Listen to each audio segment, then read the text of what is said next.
Sir, ಈಗ ನಿನ್ನೆ ಅದೇ ಸರ್ಕಾರದಿಂದಾಗಲೂ ಕೂಡ ಸಿಸಿಬಿ ಅಧಿಕಾರಿಗಳು ಬಂದಿರುವಂತ ವಿಚಾರದಲ್ಲಿ ಇಲ್ಲ ರಾಜ್ಯಪಾಲರು ಏನು ಕೇಳ್ತಾ ಇದ್ರು ಅನ್ನೋ ಕಾರಣಕ್ಕೋಸ್ಕರ ಬಂದಿದ್ರು ಅನ್ನುವಂಥದ್ದು ಬಿಟ್ಟರೆ ಮತ್ತೆ ಏನಿಲ್ಲ ಅನ್ನೋಂಥ ಮಾತುಗಳು ಕೇಳಿ ಬರ್ತಾ ಇದೆ ಸರ್. ಪ್ರಿಯಾಂಕ್ ಖರ್ಗೆ ಅವರು ಕೂಡ ಹೇಳಿ ಸೊ ನಿಜವಾಗ್ಲೂ ಇದು ರಾಜ್ಯಪಾಲರು ಒತ್ತಾಯಕ್ಕೆ ಬಂದಿರೋದಾ ಅಥವಾ ರಾಜ್ಯ ಸರ್ಕಾರದಿಂದ ಬಂದಿರೋದಾ? ನಿಮ್ಗೇನಾದ್ರು ಮಾಹಿತಿ ಇದೆಯಾ? ಏನಾಗಿದೆ? ಈಗ ರಾಜ್ಯಪಾಲರಿಗೆ ಭಾರತೀಯ ಜನತಾ ಪಾರ್ಟಿಯವರು ಒಂದು ಕಂಪ್ಲೇಂಟ್ ಅನ್ನ ಕೊಟ್ಟಿದ್ರು. ಅದನ್ನ ವಿಚಾರಣೆ ಮಾಡಿ ನಮಗೆ ತಿಳಿಸಿ ಅಂತ ಹೇಳಿರ್ಬೋದು ರಾಜ್ಯಪಾಲರು.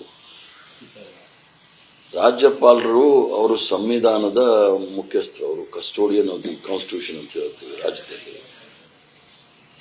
ಇಷ್ಟೊಂದು ಕ್ಷಿಪ್ರ ರೀತಿಯಲ್ಲಿ ಕಾರ್ಯಾಚರಣೆ ಆಗಬೇಕು ಅಂದರೆ ರಾಜ್ಯಪಾಲರು ಮನೆಗೆ ಹೋಗ್ತಕ್ಕಂಥ ಎಲ್ಲ ಕಂಪ್ಲೇಂಟ್ಗಳಲ್ಲೂ ಇಷ್ಟೇ ಶೀಘ್ರವಾಗಿ ತನಿಖೆ ನಡೀಬೇಕು, ವಿಚಾರಣೆ ಮಾಡಬೇಕು ಅನ್ನೋದಿದ್ರೆ ಬಹಳ ಸಂತೋಷ.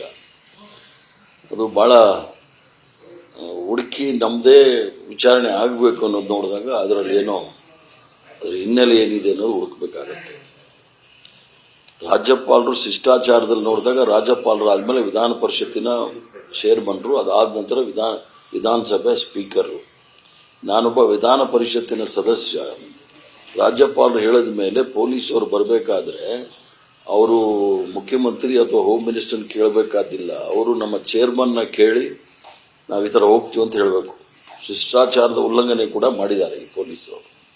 ಆದ್ದರಿಂದ ಅದು ರಾಜಕೀಯವಾಗಿ ನೋಡಬೇಕಾದ್ರೆ ಅದನ್ನು ಹಲವಾರು ದೃಷ್ಟಿನಲ್ಲಿ ನೋಡಬಹುದು. ಅದಕ್ಕೆ ನಿನ್ನೆ ಬಂದವ್ರಿಗೆ ಏನು ಹೇಳಬೇಕು ಅದನ್ನು ಹೇಳಿ ಕಳಿಸಿದ್ದೀನಿ. ಸರ್, ಈಗ ರಾಜಕೀಯ ಶಿಷ್ಟಾಚಾರದ ಉಲ್ಲಂಘನೆ. ಎರಡನೇದ್ದು ಸರ್, ಸರ್ಕಾರದ ಗಮನಕ್ಕೆ, ನಿಮ್ದೇ ಸರ್ಕಾರ ಇದೆ, ಸರ್ಕಾರಕ್ಕೆ ಗಮನಕ್ಕೆ ಬಾರದೇನೆ, ಗೃಹ ಇಲಾಖೆ ಗಮನಕ್ಕೆ ಬಾರದೇನೆ, ಇದೆಲ್ಲವೂ ಕೂಡ ನಡೆಯುತ್ತೆ ಅಂತ ಅನ್ಸುತ್ತೆ ಸರ್. ಪೊಲೀಸ್ ಕಮಿಷನರ್ ಅವ್ರು ನನಗೆ ಮಾತಾಡಿದಾಗ ಮುಖ್ಯಮಂತ್ರಿಗಳ ಗಮನಕ್ಕೆ ತಂದಿದ್ದೀವಿ ಅಂತ ಹೇಳಿದ್ರು. ಗೃಹ ಸಚಿವರಿಗೆ ಸಂಪರ್ಕ ಮಾಡಿದಾಗ ಅವ್ರಿಗೆ ವಿಚಾರ ಗೊತ್ತಿರಲಿಲ್ಲ. ನನ್ನಲ್ಲಿ ಹೋದ ನಂತರ ಪೊಲೀಸರು ಬಂದು ಹೋದ ನಂತರ ಅವ್ರಿಗೆ ಗೊತ್ತಾಗಿದೆ. ಅದನ್ನ ನನಗೂ ಸಹ ಅವರು ಹೇಳಿದರು.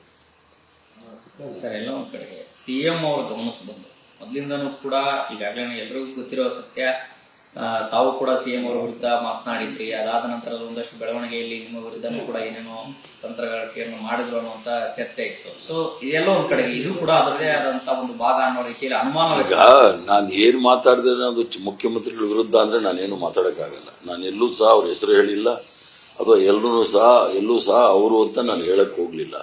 ಕೆಲವು ವಿಚಾರಗಳನ್ನ ರಾಜಕೀಯವಾಗಿ ನಾವು ಸುದೀರ್ಘವಾದ ಅನುಭವ ಇರೋದ್ರಿಂದ ನಾವು ಮಾತಾಡ್ತಾ ಇರ್ತೀವಿ. ನಾನು ಕುಂಬಳಕಾಯಿ ಕಳ್ಳ ಅಂದ್ರೆ ಹೆಗಲ್ ಮುಗ್ದು ನೋಡ್ಕೊಂಡ್ರೆ ನಾನೇನ್ ಮಾಡಕ್ಕಾಗುತ್ತೆ? ಸರ್, ಇನ್ನೊಂದು ಒಳ ಮೀಸಲಾತಿ ವಿಚಾರಕ್ಕೆ ಮೊನ್ನೆ ರಾಜ್ಯ ಸರ್ಕಾರ 341ನೇ ಅನುಚ್ಛೇದನ ತಿದ್ದುಪಡಿ ಮಾಡಿ ಶಿಫಾರಸು ಮಾಡಿದೆ ಸರ್. ಆ ಕಡೆ ಕೇಂದ್ರ ಸರ್ಕಾರನೂ ಕೂಡ ಒಂದು ಸಮಿತಿ ಮಾಡಿದೆ ಈಗ ಅದನ್ನು ಜಾರಿ ಮಾಡಬೇಕು ಅನ್ನುವಂಥದ್ದು. ಸೊ ನಿಮ್ಮ ಅನುಭವದಲ್ಲಿ ನಿಜವಾಗ್ಲೂ ಈ ಕೇಂದ್ರ ಸರ್ಕಾರ ಈ ಒಂದು ನಿರ್ಧಾರವನ್ನು ತೆಗೆದುಕೊಂಡಿದ್ದು ಎಲ್ಲೋ ಒಂದ್ ಕಡೆಗೆ ಕಾಂಗ್ರೆಸ್ಗೆ ಎಫೆಕ್ಟ್ ಆಗತ್ತ ಅನ್ಸಲ್ಲ? ಅಲ್ಲ, ಅದನ್ನ ಈ ಒಳ ಮೀಸಲಾತಿ ವಿಚಾರ ಬಹಳ ವರ್ಷಗಳಿಂದ ಅದು ಪೆಂಡಿಂಗ್ ಅಲ್ಲಿದೆ.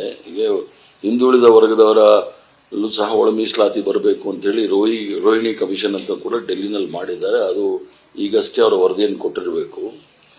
ಈ ಸಂವಿಧಾನ 338, 339 ದಲಿತರು ಮತ್ತು ಆದಿವಾಸಿಗಳ ಇವರಲ್ಲಿ ಏನಾದರೂ ತಿದ್ದುಪಡಿ ಮಾಡಬೇಕಂದ್ರೆ ಅದು ಕೇಂದ್ರ ಸರ್ಕಾರ, ಅದರಲ್ಲೂ ಸಹ ಪಾರ್ಲಿಮೆಂಟ್ ಮಾಡಬೇಕಾಗುತ್ತೆ. ಆದ್ರಿಂದ ಸರ್ಕಾರ ತೀರ್ಮಾನ ತೆಗೆದುಕೊಂಡಿರ್ತಕ್ಕಂಥದ್ದು. ಯಾಕಂದ್ರೆ ಹೋದ ಬಾರಿ ಭಾರತೀಯ ಜನತಾ ಪಾರ್ಟಿಯವರು ಚುನಾವಣೆ ಸಂದರ್ಭದಲ್ಲಿ ತೀರ್ಮಾನ ತೆಗೆದುಕೊಂಡಿದ್ರು, ಅದನ್ನ ಪಾರ್ಲಿಮೆಂಟ್ ಕಳಿಸಿರ್ಲಿಲ್ಲ. ಪಾರ್ಲಿಮೆಂಟ್ ಕಳಿಸಿದಾಗ ಅದು ನಮ್ಗೆ ಗೊತ್ತಿಲ್ಲ ಅಂತ ಹೇಳಿ ಪಾರ್ಲಿಮೆಂಟ್ ಅಲ್ಲೂ ಸಹ ಹೇಳಿದ್ದಾರೆ.